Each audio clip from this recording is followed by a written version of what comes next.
Thank you. You're welcome. So we're once again back at River City. As per usual.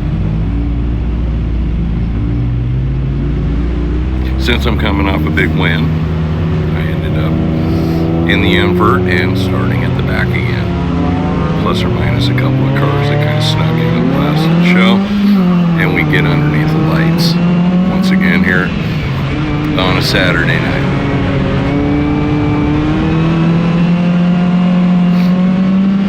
The track was actually pretty well gripped up. We had a 18 car field of Focus powered midgets.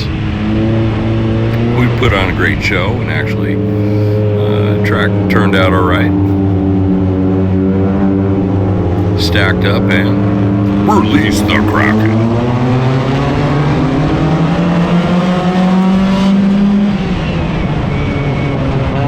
Carefully.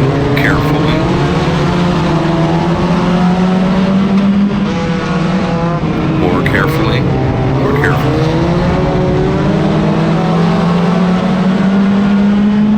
Wait, that's one loud.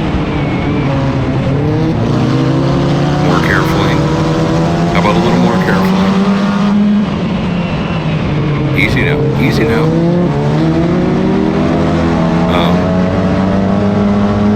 That's lap 2.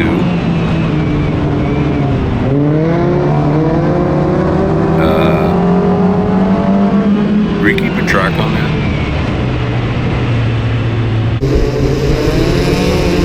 So now you get to watch it in reverse. By the way, the rest, that's it. All I have is rearward facing footage from here on out. My bad. I need a fucking media person. Excuse my French.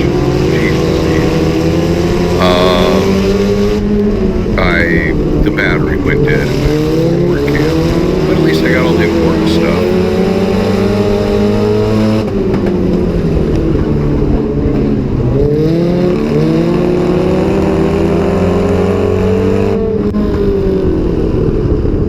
So a little bit of chaos happening in the back of the field there. We go into a caution.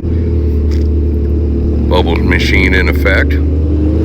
As you see Sammy Simmet kind of scooting over, he didn't want to get bubbled.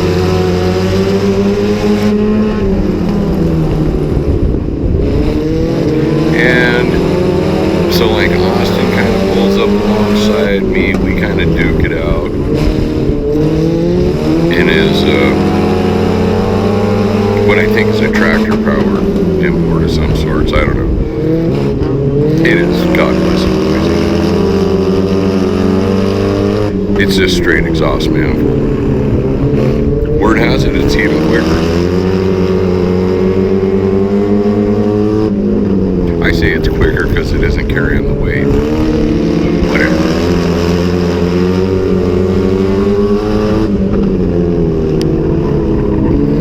So I'm trying to figure out how to get around Potter here. I tried to the inside, he kind of was taking my lane. And since the track was kind of gripped up and I could keep it pinned up top pretty much, I just decided to take the long way around the track. Why don't you catch me on the outside? How about that?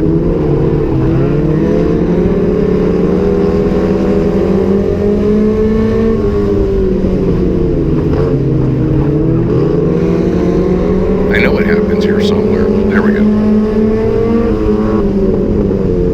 So now I couldn't tell you what lap we're on. We're probably at about 5 or 6 now. And that's it. I'm in front. Oh. And a yellow.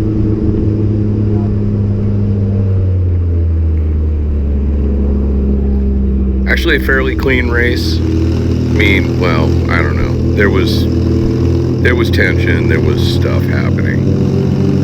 Now watch this sneaky ass Steve move. Yeah, how about we do this?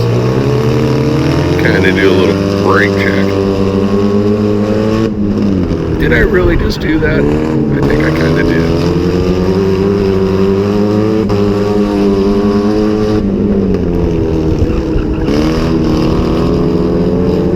And it wasn't a full-on brake check. It was just kind of a light tap. I kind of 2-footed on my starts. Decided to opt for no first gear starts today. And, hey Steve, what are you doing? Well, I think I'm going to try out some new lines.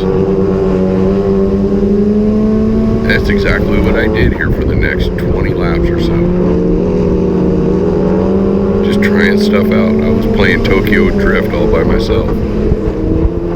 I didn't know I was all alone, but I could sense it. You know, I can't hear. I mean, I can still hear Austin's car. Who can't hear Austin's car behind you? And that's a wink, by the way, buddy. So yeah, I was kind of trying to do like a D line, which kind of works out pretty bitchin'. I'll try and point it out. It's kind of hard to... There, that's kind of one right there. Where it's like I try and go in deep, and then cut in and almost come around where I'm like apexing almost at the end, like at deep into 3, so I'm coming into the straightaway. And I'll do the same thing on 1 and 2, or should I say on 2. Just trying out new moves, man. Figuring out different ways to get around the track. For a long time, I always felt like a track was a one groove thing. Now it's like this veritable quandary of how to get around the track, you know. It's a constant learning process, and I love it. And there goes good old squirrel muzzle. I mean, Kirsten. And I'm sure she'll kill me for that. And I'll just ignore it.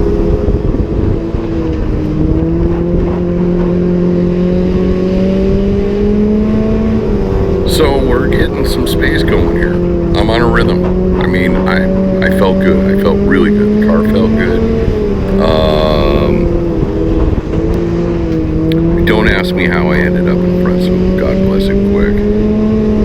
Outside of the inside. It's all I can attribute it to. I don't want it to go to my head. Maybe I'm alright of a driver. I don't know. I feel like there's constant improvement. I constantly am hard on myself.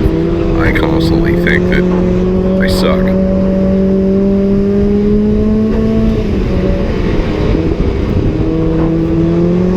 There's a good D line right there.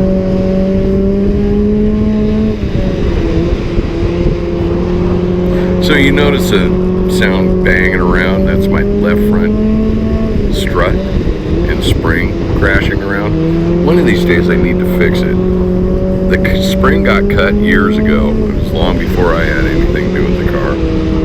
And if you unload any of the suspension on the left front, that spring is just flopping around. And on top of that, the cup that goes into the bearing, you know, where it pivots, it just bounces around like it doesn't stay centered. I would probably have a better handling, better feeling race car if I fixed that thing. I'm just not sure if I want to get a new spring and cut it a little bit longer or taller, or if I want to just take a torch and stretch it out, bend it a little bit, just enough to keep tension, so it keeps the tension to keep the thing centered up against the dealio.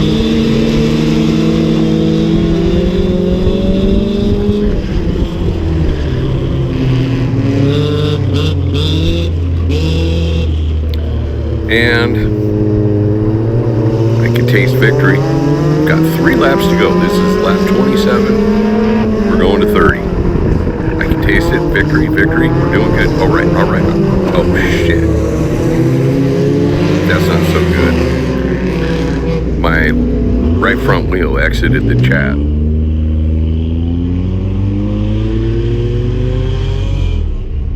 And I forgot, I was going to zoom in, but that safety truck did a really good job of catching that tire.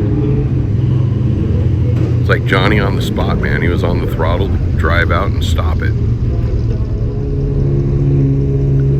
So I get towed off the track for, I think, the first time ever. And I figure, since I'm on the hook, let's bubble time. I mean, if you're gonna be stupid, you might as well be styling.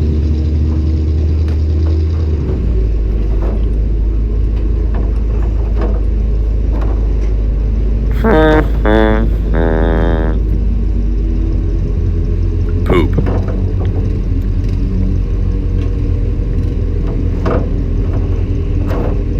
Let's see if I can time this right.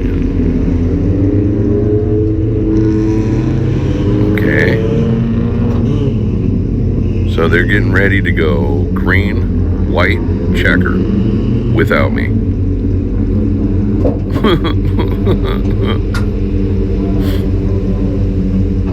Okay, so if I watch my shadows, okay, there's my dome sticking out. Okay, yeah, he's a big gangly alien twiggy guy. Here he comes. And fun day at the track. Did I time it right? You know what I really said. Was not too terribly thrilled about that. Oh well.